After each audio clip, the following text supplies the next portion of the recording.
Hey K-Poppers, and welcome back to Hallyu. I know tomorrow is the weekly news update, but I just had to get this news to you guys as soon as possible. Dispatch is reporting that all GOT7 members will not be renewing their contracts with JYP Entertainment. And let me be clear that technically GOT7 has not disbanded, however we'll be chatting lots more about the future plans for each member in just a second. So, after 7 years together, the group's final promotions will be their attendance at the 2021 Golden Disc Awards. After Yugyeom announced his impending departure to AOMG, I made a video where I talked about how JYP was still discussing other contracts, most publicly with Jinyoung. So it turns out that only one or two of the members in the group wanted to actually renew their contracts. However, both those members agreed that they would only do so if the entire group stayed together, which clearly was not going to happen.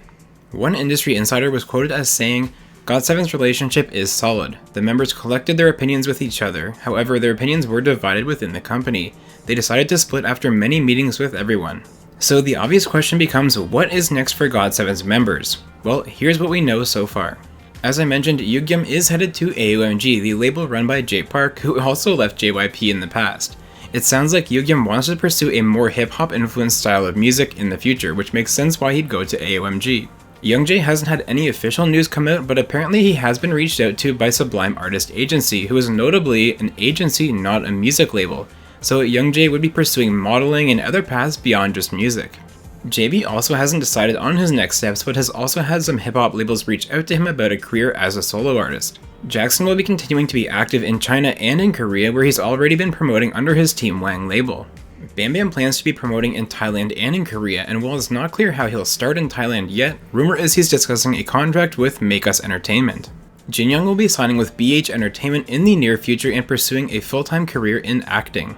And finally, Mark will be returning to the United States, specifically Los Angeles, to get back to the basics and spend some time with his family.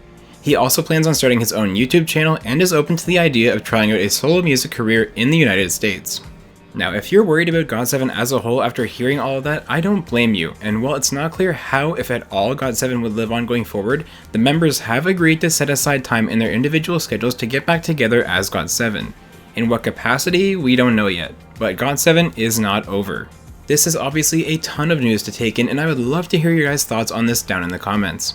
And if you want to make sure that you don't miss any other K-pop news, whether it's about GOT7 or any other K-pop group, be sure to subscribe to Hallyu, because there's a new weekly news update coming out every single Sunday, including tomorrow. Thank you so much for watching this video, and I will see you guys again soon.